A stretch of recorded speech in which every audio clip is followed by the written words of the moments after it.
নমস্কাৰ। আজি দেশৰ লগতে ভাৰতৰ বিভিন্ন প্ৰান্তৰ পৰা কেইবাটাও গুৰুত্বপূৰ্ণ খবৰ যুগুত কৰা হৈছে। তাৰে ভিতৰত প্ৰথমটো খবৰেই হৈছে এটা বহুতেই বেছি গুৰুত্বপূৰ্ণ খবৰ। পুৱাই মুখ্যমন্ত্ৰী ডক্টৰ হিমন্ত বিশ্ব শৰ্মাই মিয়া মুছলমানৰ সন্দৰ্ভত কেইবাটাও গুৰুত্বপূৰ্ণ মন্তব্য কৰিছে। মুখ্যমন্ত্ৰীগৰাকীয়ে এই সন্দৰ্ভত মন্তব্য কৰি কয় যে আল্লাহক বাদ দি বেলেগ একো স্বীকাৰ কৰিব নোৱাৰে মিয়া মুছলমানে। যিদিনা মিয়াৰ সংখ্যা 50% হ'ব সেইদিনাই মিয়াই উত্তৰ পূব লৈ ল'ব। অসমত বাংলাদেশৰ পৰা প্ৰব্ৰজিত মুছলমানৰ সংখ্যাই ইতিমধ্যে 31% অতিক্ৰম কৰিছে আৰু আহি থকা 2027 চনত যেতিয়া লোকপিয়ল হ'ব তেতিয়া বাংলাদেশী মুছলমানৰ সংখ্যাই 40%ৰ ঘৰ অতিক্ৰম কৰিব।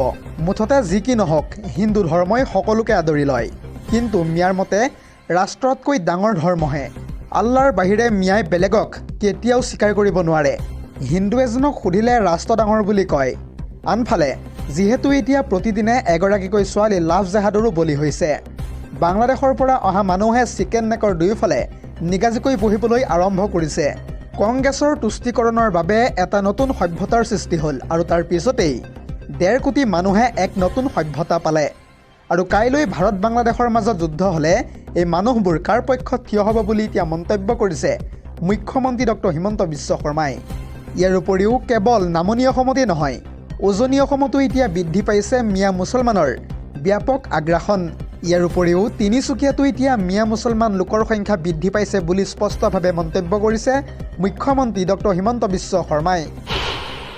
পৰৱৰ্তী খবৰটো হৈছে আন এটা বহুতেই বেছি গুৰুত্বপূৰ্ণ খবৰ, কিয়নো এইবাৰ ৰাজেন গোহাঁয়ে মুখ্যমন্ত্ৰী ডক্টৰ হিমন্ত বিশ্ব শৰ্মাৰ সন্দৰ্ভত কেইবাটাও গুৰুত্বপূৰ্ণ মন্তব্য কৰিছে।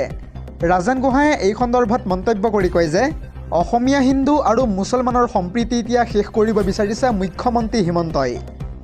সমিল মিলে থকা সমাজখনক কিয় জুই লগাব বিচাৰিছে মুখ্যমন্ত্ৰী শৰ্মাই। আজান পীৰ আৰু চানচাই কোন আছিল সেয়া চিনি নাপায় নেকি মুখ্যমন্ত্ৰীয়ে। মুখ্যমন্ত্ৰী হিমন্ত বিশ্ব শৰ্মাৰ বিৰুদ্ধে এনেদৰে এতিয়া আক্ৰমণাত্মক ৰূপত দেখিবলৈ পোৱা গৈছে ৰাজেন গোহাঁইক। ৰাজেন গোহাঁয়ে ইয়াৰ উপৰিও কয় যে মুখ্যমন্ত্ৰীয়ে কৈ থকা সেই অচিনাকিসকল আচলতে কোন হয়। যদিহে অসমত অচিনাকি মানুহ আছে তেন্তে ধৰি বান্ধি পঠিয়াই দিব লাগিছিল, তাকেই কিয় কৰিব পৰা নাই। অসমীয়া যুৱকৰ মাজত কৰ্ম বিপ্লৱ সৃষ্টি কৰিব নোৱাৰে মুখ্যমন্ত্ৰী হিমন্ত বিশ্ব শৰ্মাই। কেৱল ইমানেই নহয়, মিস্ত্ৰী মেকানিক বিচাৰি আমি এতিয়া মিয়া মুছলমান লোকসকলৰ ওপৰতে নিৰ্ভৰ কৰিব লাগে।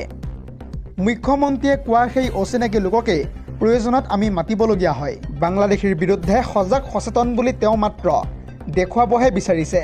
ইয়াৰ লগতে টুলুঙা মন্তব্যৰে অসমীয়া জাতিটোক বিপথে পৰিচালিত কৰাৰ কোনো দৰকাৰ নাই, এয়া মন্তব্য ৰাজেন গোহাঁইৰ। ৰাজেন গোহাঁয়ে ইয়াৰ উপৰিও কয় যে অসমীয়া হিন্দু আৰু মুছলমানৰ সম্প্ৰীতি শেষ কৰিব বিচাৰিছে মুখ্যমন্ত্ৰীয়ে। মুখ্যমন্ত্ৰী হিমন্ত বিশ্ব শৰ্মাৰ বিৰুদ্ধে এনেদৰে এতিয়া আক্ৰমণাত্মক ৰূপত দেখিবলৈ পোৱা গৈছে ৰাজেন গোহাঁইক। দৰ্শকসকল, আৰু বহুতো গুৰুত্বপূৰ্ণ খবৰ আছে। যদিহে আপুনি এতিয়ালৈকে এই ভিডিঅ'টোত লাইক কৰা নাই তেন্তে এতিয়াই লাইক কৰি দিয়ক, আৰু এনেধৰণৰ খবৰসমূহ প্ৰত্যেক দিনে পাই থাকিবৰ কাৰণে চেনেলটো ছাবস্ক্ৰাইব কৰি কাষতে থকা বেল আইকনটো প্ৰেছ কৰি ৰাখিবলৈ একেবাৰে নাপাহৰিব। পৰৱৰ্তী খবৰটো হৈছে আন এটা বহুতেই বেছি গুৰুত্বপূৰ্ণ খবৰ, কিয়নো মাজত মাত্ৰ কেইটামান দিন বাকী।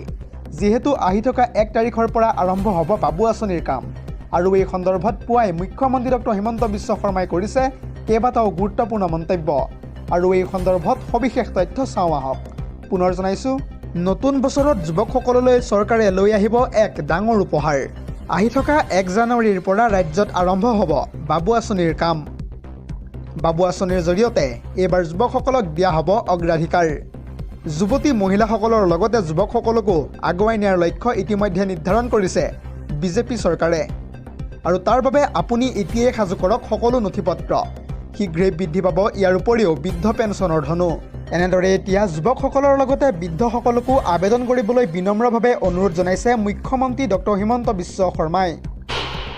পৰৱৰ্তী খবৰটো হৈছে আন এটা বহুতেই বেছি গুৰুত্বপূৰ্ণ খবৰ, কিয়নো ৰাজ্যত এইবাৰ 4,78,992 গৰাকীৰ নাম ভোটাৰ তালিকাৰ পৰা কৰ্তন কৰা হৈছে। এতিয়া প্ৰশ্ন হয়, আপোনাৰ নামটো ভোটাৰ তালিকাত আছেনে নাই? যদিহে নাই, এতিয়াই ডায়েল কৰক 1950। এই নম্বৰটোত আপুনি ফোন কৰি সবিশেষ তথ্য জানিব পাৰিব, আৰু এই সন্দৰ্ভত সবিশেষ তথ্য চাওঁ আহক। পুনৰ জনাইছোঁ, ইতিমধ্যে জিলাই জিলাই প্ৰকাশ পাইছে খচৰা ভোটাৰ তালিকা।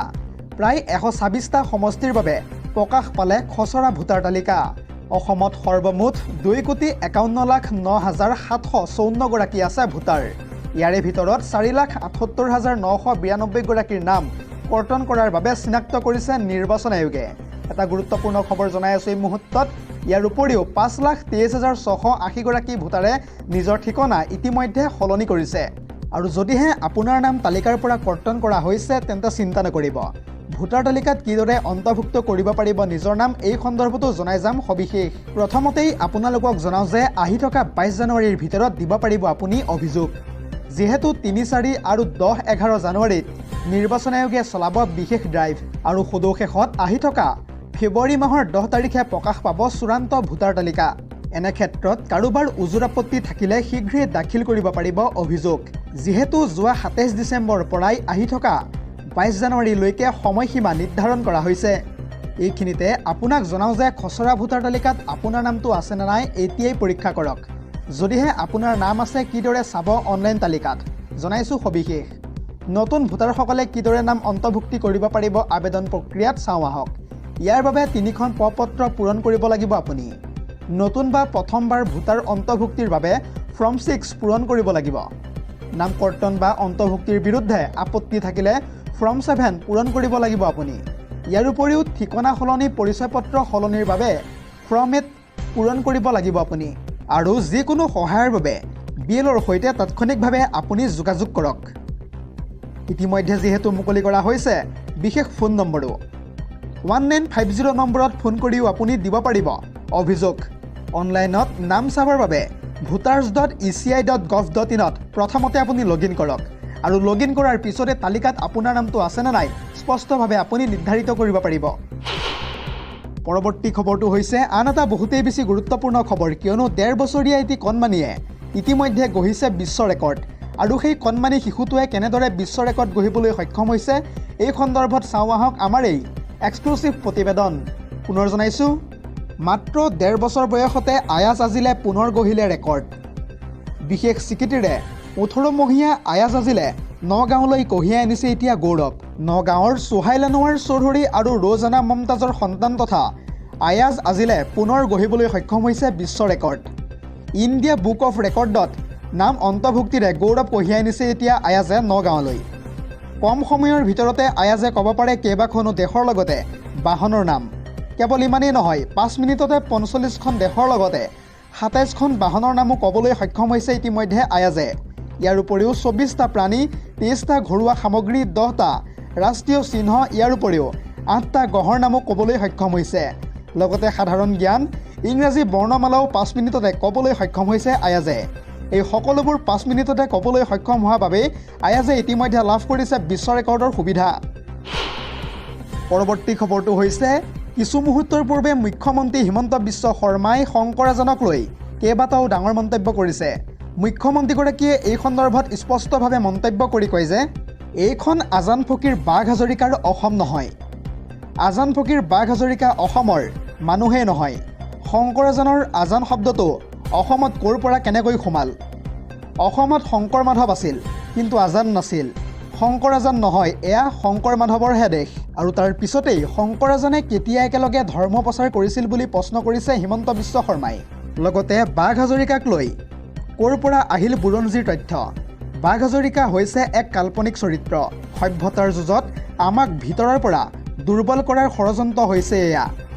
নিজৰ জেগাত থাকক আজান ফকীৰৰ লগতে আৰু বাঘ হাজৰিকা। বিজেপিৰ কাৰ্যনিৰ্বাহকত এনেদৰে এতিয়া মন্তব্য কৰিছে মুখ্যমন্ত্ৰী হিমন্ত বিশ্ব শৰ্মাই। News desk report, ZD news.